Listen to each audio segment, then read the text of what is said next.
자, 오늘 말씀 보시면 비판하지 말라 이렇게 시작하고 있습니다. 예수님은 비판하지 말라 이렇게 말씀하십니다. 내용을 보면 비판 자체에 대해서 뭐라고 말씀하시는 것이 아니고 비판하는 너희들이 성급하고 또 습관적인 비난을 좀 하지 말아라. 그런 의미에도 가깝습니다. 비판을 하되 너희들이 충분히 비판할 자격이 갖추어져 있으면 해라. 자, 2절에 보시면 너희가 비판하는 그 비판으로 너희가 비판을 받을 것이다. 이렇게 말씀합니다. 너희가 헤아리는 그 헤아림으로 너희가 헤아림을 받을 것이니라. 우리가 언젠가 비판을 받고 헤아림을 받는 건 언제일까? 누가 하시는 일일까? 마지막 날에 우리 하나님께서, 우리 주님께서 오실 때 우리 하나님께서 하시겠죠. 마지막 판단을 하실 때가 있겠죠. 자, 생각해 보십시오. 언젠가 여러분들도 심판을 받으실 것입니다. 저도 심판을 받고 우리 모두 심판받겠죠. 우리 주님 오시면 하나님 앞에서 심판받을 것입니다. 하나님께서 우리를 헤아리실 거예요. 그때 왜 그랬을까? 합리하니 그때 왜 그랬을까? 과연 하나님 보시기에 내가 기뻐하는 일을 했는가? 우리를 헤아려 보시고 심판하시겠죠. 심판하시고 헤아리실 분은 사실은 우리 하나님밖에 없습니다. 여러분 요즘 AI 이런 얘기 많이 하죠. 왜 사람들이 AI를 좋아할까 생각해 본 적이 있습니다. 물론 작업 능률이 오르고 뭐 그런 것도 있겠죠. 뭐 웬만한 사람이 하는 것보다 더 정확하고 그럴 수 있겠죠. 근데 제가 사람들이 왜 AI를 좋아할까라는 생각을 해보면 AI는 헤아리는 게 없다는 생각을 했습니다. A라고 해. 1 더하기 1은 1이야. 1 더하기 1은 2야. 딱 이렇게 가르쳐주면 모든 일은 1 더하기 1은 2. 딱 이 한 가지 기준에 맞춰서 판단을 합니다. 그런데 우리 인간 세상은 살다 보니 1 더하기 1은 2가 되기도 하고 1 더하기 1은 0이 되기도 하고 판단하고 결정하는 사람이 그 상황을 헤아려서 이렇게도 하고 저렇게도 하더라고요. 법도 똑같이 적용하는 게 아니라 같은 상황에서도 이렇게 보기도 하고 저렇게 보기도 하고 하더라고요. 헤아리고 판단하는 사람의 기준에 따라 조금씩 달라질 수 있습니다. 그것이 인간이고 그것이 좋은 것일 수도 있죠. 근데 기계는 그렇게 하지 않습니다. 1 더하기 1은 2라고 하면 그렇게만 합니다. 그러니 그게 편한 거죠. 누군가는 그 판단하는 사람의 그 헤아림을 불편해합니다. 왜 내가 좋아하는 대로 내가 원하는 방향으로 판단하지 않느냐. 1 더하기 1은 3이라고 판결을 내주면 좋겠는데 1 더하기 1은 0이라고 하거나 그렇게 판결을 내릴 경우에는 우리의 마음속에 원망하는 마음도 생기고 또는 좋은 마음이 생기기도 하고 그런 거죠. 근데 기계는 AI는 이제 그런 게 없는 것 같아요. 그래서 웬만한 기본 법은 다 이제 뭐 변호사가 필요 있겠느냐, 판사가 필요 있겠느냐, 뭐 이런 이야기를 하는 것이죠. 너희가 비판하는 그 비판으로 너희가 비판을 받을 것이요. 우리를 완전하게 비판하고 헤아릴 수 있는 분은 하나님밖에 없습니다. 자, 그 이유가 3절에 있죠. 어찌하여 형제의 눈 속에 있는 티는 보고 내 눈 속에 있는 들보는 깨닫지 못하느냐. 우리 다 흠이 있고 우리 눈에는 들보가 있기 때문에 우리도 부족한데 어떻게 남을 올바로 헤아릴 수 있겠습니까? 하나님은 그렇지 않죠. 하나님은 들보가 없으신 분이잖아요. 4절 보라 내 눈 속에 들보가 있는데 어찌하여 형제에게 말하기를 나로 내 눈 속에 있는 티를 빼게 하라 하겠느냐.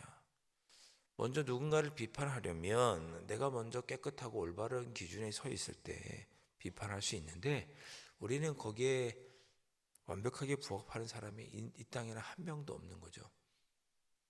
우리는 다 죄인이고 우리는 다 부족하고 연약하니 우리가 크고 작은 잘못이 다 있는데 누가 누구에게 뭐라 하겠습니까? 그 내용이 3절과 4절입니다.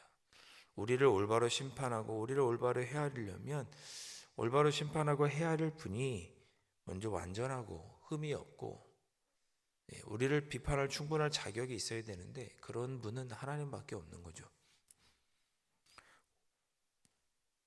5절 외식하는 자여 먼저 내 눈 속에서 들보를 빼어라. 그 외야 밝히 보고 형제의 눈 속에 티를 빼리라.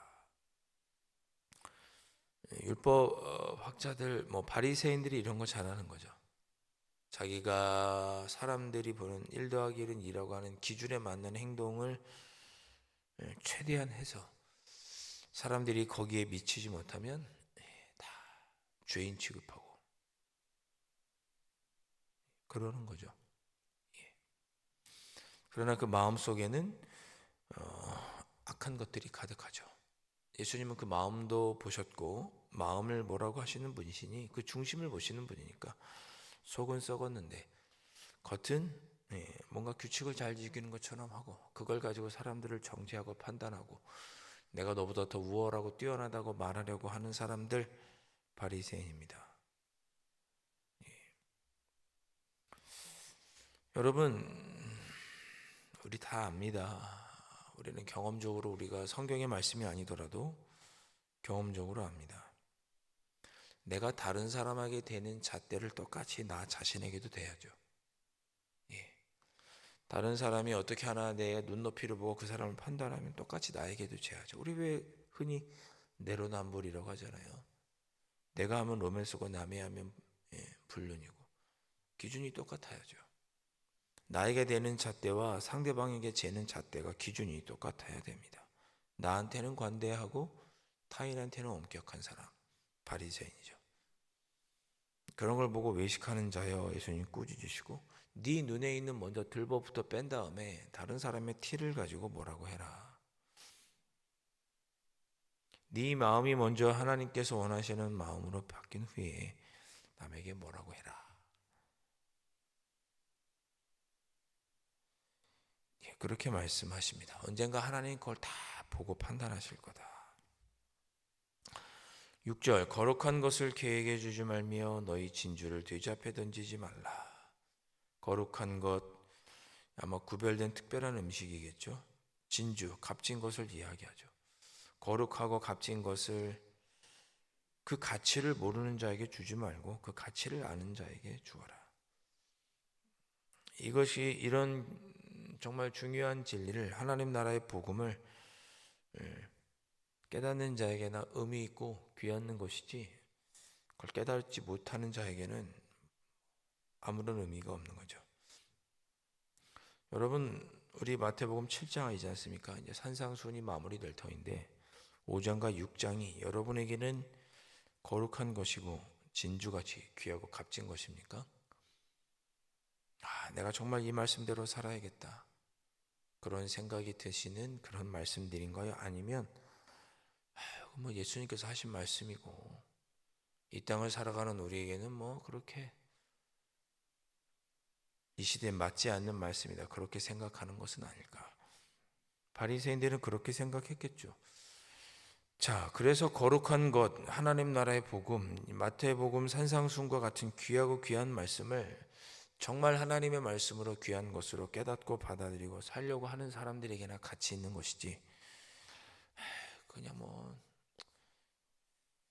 이건 어떻게 사람이 어떻게 지켜라고 생각하고 그냥 흘려듣는 사람에게는 돼지에게 진주를 주는 것과 같은 그런 것과 똑같은 것이다.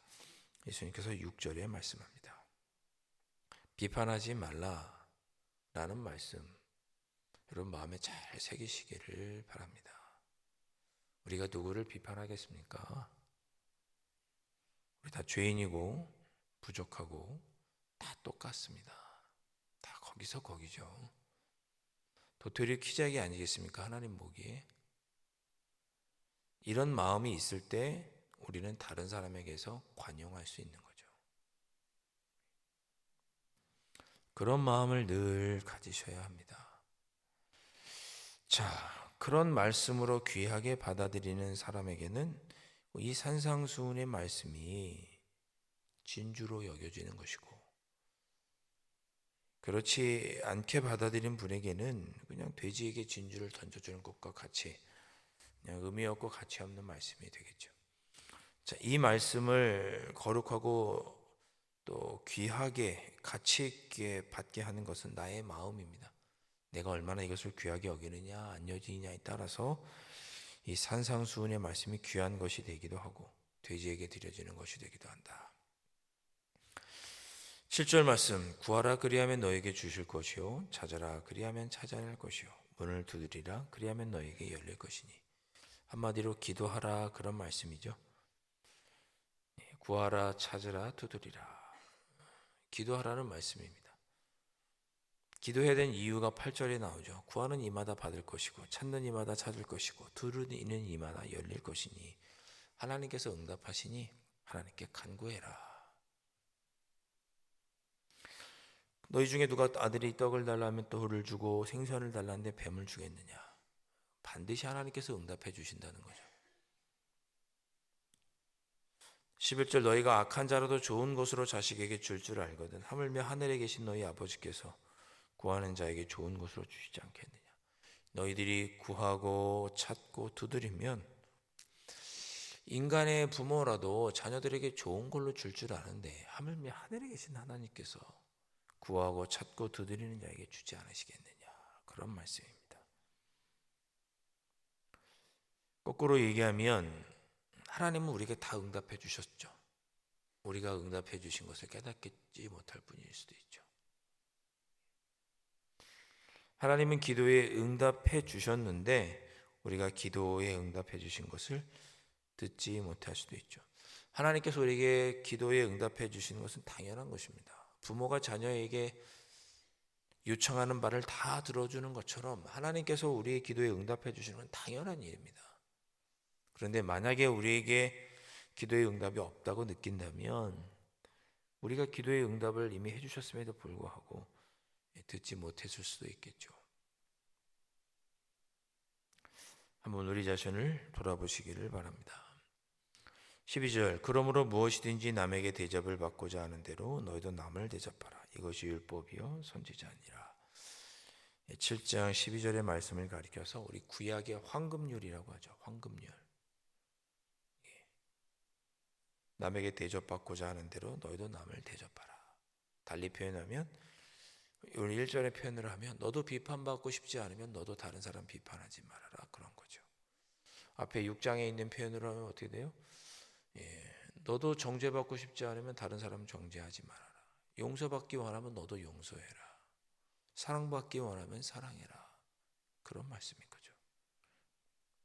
나는 아무것도 하지 않고 비판받고 싶지 않으면서 비판만 하지 말고 용서받기 원하면 용서하고 비판받고 싶지 않으면 비판하지 말고 사랑받고 싶으면 먼저 사랑해라. 그런 말씀이죠. 구약의 황금률입니다.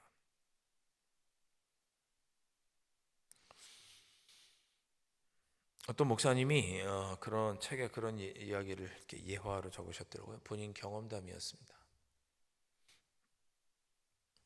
자기 어떻게 이제 목사님들끼리 이렇게 세미나를 가는데 2인 1실로 방을 쓰게 됐답니다. 2인 1실로 이렇게 방을 쓰는데 한 분이 그 방을 나와서 다른 사람의 방으로 온 거예요. 왜 오셨냐고 혼자 오셨냐고 했더니 같이 잠을 자는 목사님이 너무 코를 골아가지고 도저히 잠을 못 자겠다는 거야. 그래서 여기 바닥이라도 자라고 왔다고. 그러냐고. 여기서 주무시라고. 근데 어떻게 됐을까요?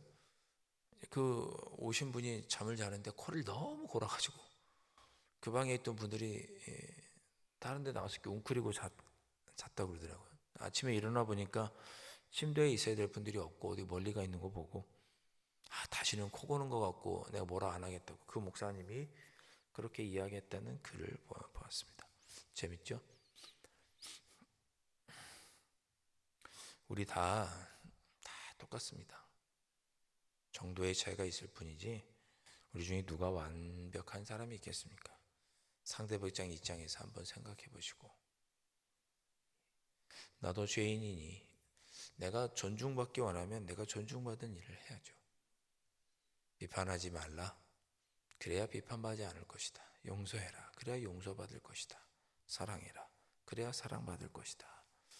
황금률의 말씀 기억하시면서 주님 오늘 하루 이 황금률에 걸맞는 삶을 살게 해주십시오. 기도하시고 또 기도하는 자에게 당연히 하나님은 응답해 주시는 분이시니까 기도하고 구하고 찾고 두드리는 것마다 얻으시는 여러분들 되실 수 있기를 주님의 이름으로 축원드립니다. 기도하겠습니다.